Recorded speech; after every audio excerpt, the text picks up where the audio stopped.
ಶ್ರೀ ಗಣಪತಿ ಶಾರದಾ ಗುರುಭ್ಯೋ ನಮಃ. ಯತ್ರ ಯೋಗೇಶ್ವರ ಕೃಷ್ಣೋ ಯತ್ರ ಪಾರ್ಥೋ ಧನುರ್ಧರಃ ತತ್ರ ಶ್ರೀ ವಿಜಯ ಭೂತಿರ್ಧ್ರುವ ನೀತಿರ್ಮತಿರ್ಮಮ.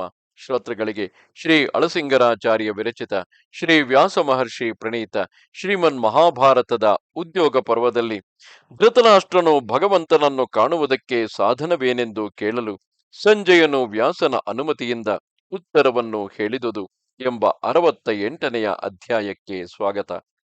ಆಗ ಧೃತರಾಷ್ಟ್ರನು, ಸಂಜಯ, ಆ ಕೃಷ್ಣನೇ ಸರ್ವಲೋಕೇಶ್ವರನೆಂಬುದನ್ನು ನೀನು ಹೇಗೆ ತಿಳಿದಿರುವೆ? ನನಗೇಕೆ ಅವನ ನಿಜಾಂಶವು ತಿಳಿಯಲಾರದು? ಅದರ ಕಾರಣವನ್ನು ತಿಳಿಸು ಎಂದನು. ಅದಕ್ಕೆ ಆ ಸಂಜಯನು, ರಾಜೇಂದ್ರ, ಕೇಳು, ನಿನಗೆ ಇನ್ನೂ ಮನಸ್ಸಿನಲ್ಲಿ ಜ್ಞಾನ ಪರಿಪಾಕವಿಲ್ಲ. ನನಗೆ ಅದು ಪೂರ್ಣವಾಗಿರುವುದು. ಜ್ಞಾನ ಅಥವಾ ಭಕ್ತಿ ಪರಿಪಾಕವಿಲ್ಲದೆ ತಮಸ್ಸಿನಿಂದ ಕೆಟ್ಟು ಹೋದವನು ಆ ಭಗವಂತನನ್ನು ತಿಳಿಯಲಾರನು. ಭೂತ, ವರ್ತಮಾನ, ಭವಿಷ್ಯತ್ತುಗಳೆಂಬ ಕಾಲತ್ರಯಗಳಲ್ಲಿಯೂ ಇರತಕ್ಕವನಾಗಿ, ಸ್ಥೂಲ ಸೂಕ್ಷ್ಮ ಕಾರಣ ರೂಪಗಳಲ್ಲಿ ಸಂಬಂಧವುಳ್ಳವನಾಗಿ, ತನಗೆ ಬೇರೆ ಕರ್ತರಿಲ್ಲದೆ ತಾನೇ ಎಲ್ಲಕ್ಕೂ ಕರ್ತನಾಗಿ, ಸಮಸ್ತ ಭೂತಗಳ ಸ್ಥಿತಿ ಲಯಗಳಿಗೂ ತಾನೇ ಕಾರಣನೆನಿಸಿದ ದೇವದೇವನಾದ ಆ ಮಧುಸೂದನನನ್ನು ನಾನು ಶುದ್ಧ ಜ್ಞಾನದಿಂದ ಅಥವಾ ಭಕ್ತಿಯಿಂದ ಕಾಣಬಲ್ಲೆನು ಎಂದನು. ಅದಕ್ಕೆ ಆ ಧೃತರಾಷ್ಟ್ರನು, ಗವಲ್ಗಣ ಪುತ್ರನಾದ ಓ ಸಂಜಯ, ನೀನು ಯಾವುದರಿಂದ ಆ ಭಗವಂತನನ್ನು ಕಾಣುವೆಯೋ? ನಿತ್ಯವಾದ ಆ ಭಕ್ತಿ ಎಂಬುದು ಯಾವುದು?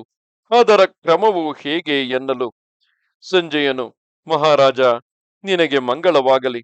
ನಾನು ಪುತ್ರ ಕಳತ್ರಾದಿ ಮೋಹಕ್ಕಾಗಲಿ, ನಾನು ನನ್ನದು ಎಂಬ ಮಹಂಕಾರ ಮಮಕಾರಗಳಿಗಾಗಲಿ ನಿನ್ನಂತೆ ಈಡಾದವನಲ್ಲ. ನಾನು ಅಧರ್ಮಕ್ಕೂ ಮನಸ್ಸು ಕೊಡುವವನಲ್ಲ. ಭಕ್ತಿಯಿಂದ ಶುದ್ಧ ಮನಸ್ಕನಾಗಿ ನಿಷ್ಕಲ್ಮಶವಾದ ಧ್ಯಾನದಿಂದಲೂ ಶಾಸ್ತ್ರ ಶ್ರವಣದಿಂದಲೂ ಆ ಜನಾರ್ದನನನ್ನು ಕಾಣಬಲ್ಲೆನು ಎಂದನು. ಆಗ ಧೃತರಾಷ್ಟ್ರನು ತನ್ನ ಮಗನನ್ನು ಕುರಿತು, ದುರ್ಯೋಧನ, ಈ ಸಂಜಯನು ಹೇಳುವ ಮಾತನ್ನು ಕೇಳಿದೆಯಾ? ನಮಗೆ ಇವನು ಪರಮಾಪ್ತನು. ಇವನು ಹೇಳುವಂತೆ ಆ ಶ್ರೀಕೃಷ್ಣನನ್ನು ಶುದ್ಧ ಹೃದಯದಿಂದ ಮರೆಹೊಕ್ಕು ನೀನು ರಕ್ಷಣೆಯನ್ನು ಪ್ರಾರ್ಥಿಸಬಾರದೇಕೆ ಎಂದನು. ಆಗ ದುರ್ಯೋಧನನು, ಜನಕ, ಸಂಜಯನು ಹೇಳಿದಂತೆ ದೇವಕಿ ಪುತ್ರನಾದ ವಾಸುದೇವನು ಸಾಕ್ಷಾತ್ ಭಗವಂತನೇ ಆಗಿರಲಿ. ಅವನು ತನ್ನ ಸಂಕಲ್ಪ ಮಾತ್ರದಿಂದ ಲೋಕಗಳನ್ನೆಲ್ಲ ಸಂಹರಿಸಬಲ್ಲವನಾಗಿದ್ದರೂ ಇರಲಿ, ಅವೆಲ್ಲ ಯಥಾರ್ಥವಾಗಿದ್ದರೂ ಇರಬಹುದು. ಅದಕ್ಕಾಗಿ ನಾನೇನು ಆಕ್ಷೇಪಿಸುವವನಲ್ಲ. ಆದರೆ ನನಗೆ ವೈರಿಯಾದ ಅರ್ಜುನನಲ್ಲಿ ಅವನು ಸ್ನೇಹವನ್ನು ಬೆಳೆಸಿರುವನು. ಈ ಕಾರಣದಿಂದಲೇ ನಾನು ಅವನನ್ನು ಆಶ್ರಯಿಸಲಾರೆನು ಎಂದನು. ಆಗ ಧೃತರಾಷ್ಟ್ರನು ತನ್ನ ಸಮೀಪದಲ್ಲಿದ್ದ ಪತ್ನಿಯಾದ ಗಾಂಧಾರಿಯನ್ನು ನೋಡಿ, ದೇವಿ, ನೋಡಿದೆಯಾ, ನಿನ್ನ ಮಗನಿಗೆ ಎಂತಹ ದುರ್ಬುದ್ಧಿಯು ಹುಟ್ಟಿದೆ. ತನ್ನ ಶ್ರೇಯಸ್ಸಿಗಾಗಿ ಹೇಳಿದ ಮಾತನ್ನು ಕೇಳದೆ ದೊಡ್ಡವರನ್ನು ಅವಮಾನಿಸುತ್ತಿರುವನು. ಇವನಿಗೆ ಅಸೂಯೆಯು ಅಹಂಕಾರವು ಬಹಳವಾಗಿ ಮುತ್ತಿ ಹೋಗಿದೆ. ಹೇಗೂ ಇವನು ಅಧೋಗತಿಗೆ ಪಾಲಾಗತಕ್ಕವನು. ನನ್ನ ಮಾತನ್ನೇನೋ ಅವನು ಕೇಳುವ ಹಾಗಿಲ್ಲ. ನೀನಾದರೂ ಅವನಿಗೆ ಬುದ್ಧಿ ಕಲಿಸಿ ನೋಡು ಎಂದನು. ಆಗ ಗಾಂಧಾರಿಯು, ಕುಮಾರ, ನಿನಗೆ ಇಂತಹ ಕೆಟ್ಟ ಬುದ್ಧಿಯು ಹೇಗೆ ಹುಟ್ಟಿತು? ಐಶ್ವರ್ಯದಲ್ಲಿಯೇ ಪೇರಾಸೆಗೊಂಡು ದೊಡ್ಡವರ ಮಾತನ್ನು ನಿರಾಕರಿಸುವುದು ನಿನಗೆ ಉಚಿತವೇ? ನೀನು ಈ ನಿನ್ನ ದುರ್ಬುದ್ಧಿಯಿಂದ ನಿನ್ನ ಐಶ್ವರ್ಯವನ್ನು ಮಾತ್ರವಲ್ಲದೆ ನಿನ್ನ ಪ್ರಾಣವನ್ನು, ನಿನ್ನ ತಾಯಿಯಾದ ನನ್ನನ್ನು, ನಿನ್ನ ತಂದೆಯನ್ನು ಕಳೆದುಕೊಳ್ಳುವೆ. ಇದರಿಂದ ನಿನ್ನ ಶತ್ರುಗಳ ಐಶ್ವರ್ಯವನ್ನು ನೀನು ಹೆಚ್ಚಿಸುವೆ, ನನ್ನನ್ನು ದುಃಖದಲ್ಲಿ ಮುಳುಗಿಸುವೆ. ಎಲ ಬುದ್ಧಿಗೆಟ್ಟವನೇ, ಭೀಮಸೇನನಿಂದ ಮೈಮುರಿದು ನೀನು ಕೆಳಗೆ ಬೀಳುವಾಗ ಆ ನಿನ್ನ ತಂದೆಯ ಮಾತು ನಿನ್ನ ನೆನಪಿಗೆ ಬಾರದೆ ಹೋಗದು ಎಂದಳು.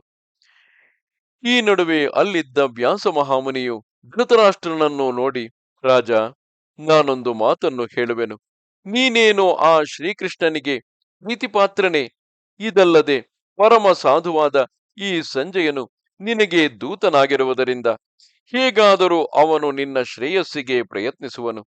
ಈ ಸಂಜಯನು ಹೇಳುವ ಮಾತನ್ನು ನೀನು ಮನಸ್ಸಿಟ್ಟು ಕೇಳುವುದಾದರೆ ಅವನು ನಿನ್ನನ್ನು ಈಗಿನ ಮಹಾಭಯದಿಂದ ತಪ್ಪಿಸಬಲ್ಲನು. ಈ ಸಂಜಯನು ಪರಮಾತ್ಮನು ಸನಾತನನು ಆದ ಆ ಹೃಷಿಕೇಶನನ್ನು ಬಲ್ಲನು. ಧೃತರಾಷ್ಟ್ರ, ಕೋಪಕ್ಕೂ ಹರ್ಷಕ್ಕೂ ವಶರಾದ ಪುರುಷರು ಅನೇಕ ವಿಧದಲ್ಲಿ ಕಷ್ಟದಲ್ಲಿ ಸಿಕ್ಕಿ ಬೀಳುವರು. ತಮಗೆ ಇದ್ದುದರಲ್ಲಿ ತೃಪ್ತಿಯಿಲ್ಲದೆ ಯಾರು ಅತ್ಯಾಶೆಗೊಳ್ಳುವರೋ, ಕಾಮ ಮೋಹಗಳಿಗೆ ಒಳಗಾದ ಅಂಥವರು ತಿರುಗಿ ತಿರುಗಿ ಮರಣಕ್ಕೆ ಗುರಿಯಾಗುವರು. ಅಂಥವರು ಕುರುಡರಿಂದ ನಡೆಸಲ್ಪಡುವ ಕುರುಡರಂತೆ ತಮ್ಮ ಕರ್ಮಗಳಿಂದಲೇ ಹಳ್ಳಕ್ಕೆ ತಳ್ಳಲ್ಪಡುವರು. ವಿವೇಕಿಗಳಾದ ಬುದ್ಧಿಶಾಲಿಗಳು ಹಿಡಿಯತಕ್ಕ ದಾರಿಯು ಒಂದೇ, ಅದೊಂದೇ ಆ ಪರಮಾತ್ಮನ ಬಳಿಗೆ ತಂದು ಸೇರಿಸತಕ್ಕ ಸರಿಯಾದ ಮಾರ್ಗವು. ಉತ್ತಮರಾದವರು ಆ ಮಾರ್ಗವನ್ನು ಹಿಡಿದೆ ಮೃತ್ಯುವನ್ನು ಜಯಿಸಿ ತಾವು ಮುಟ್ಟಬೇಕಾದ ಸ್ಥಳವನ್ನು, ಅಂದರೆ ಮೋಕ್ಷವನ್ನು ಮುಟ್ಟುವರು ಎಂದನು. ಆಗ ಧೃತರಾಷ್ಟ್ರನು, ಓ ಸಂಜಯ, ನಿರ್ಭಯವಾದ ಅಂತಹ ಮಾರ್ಗವಾವುದು?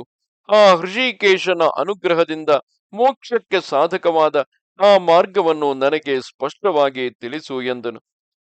ಅದಕ್ಕೆ ಆ ಸಂಜಯನು, ರಾಜೇಂದ್ರ, ಕೇಳು. ಮನೋ ನಿಗ್ರಹವಿಲ್ಲದವನು ನಿತ್ಯ ಸಿದ್ಧನಾದ ಆ ಪರಮಾತ್ಮನನ್ನು ಎಂದಿಗೂ ಕಾಣಲಾರನು. ಪರಮಾತ್ಮ ಜ್ಞಾನಕ್ಕೆ ಇಂದ್ರಿಯ ಜಯಕ್ಕಿಂತಲೂ ಬೇರೆ ಉಪಾಯವಿಲ್ಲ. ವಿಷಯಗಳಲ್ಲಿಯೇ ಪ್ರವರ್ತಿಸುವ ಇಂದ್ರಿಯಗಳ ದುರಾಶೆಯನ್ನು ಅಡಗಿಸುವುದಕ್ಕೆ ಬಹಳ ಜಾಗರೂಕತೆಯು ಬೇಕು.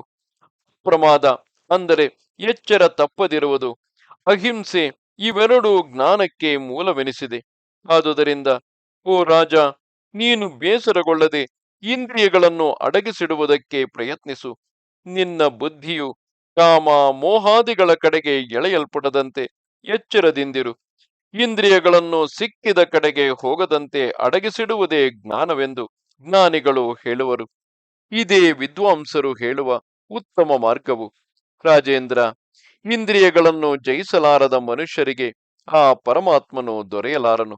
ಶಾಸ್ತ್ರಜ್ಞಾನವು, ಇಂದ್ರಿಯ ನಿಗ್ರಹವೆಂಬ ಯೋಗ ಬಲವು ಉಳ್ಳವರನ್ನೇ ಆ ಪುರುಷೋತ್ತಮನು ಜ್ಞಾನ ಪ್ರವಾಹದಿಂದ ಅನುಗ್ರಹಿಸುವನು ಎಂದನು. ಇದು 68ನೆಯ ಅಧ್ಯಾಯವು. ನಮಸ್ತೆ ಶಾರದೆ ದೇವಿ, ಕಾಶ್ಮೀರ ಪುರವಾಸಿನಿ, ತ್ವಾಮಹಂ ಪ್ರಾರ್ಥಯೇ ನಿತ್ಯಂ, ವಿದ್ಯಾದಾನಂಚ ದೇಹಿಮೆ. ನಮಸ್ಕಾರ.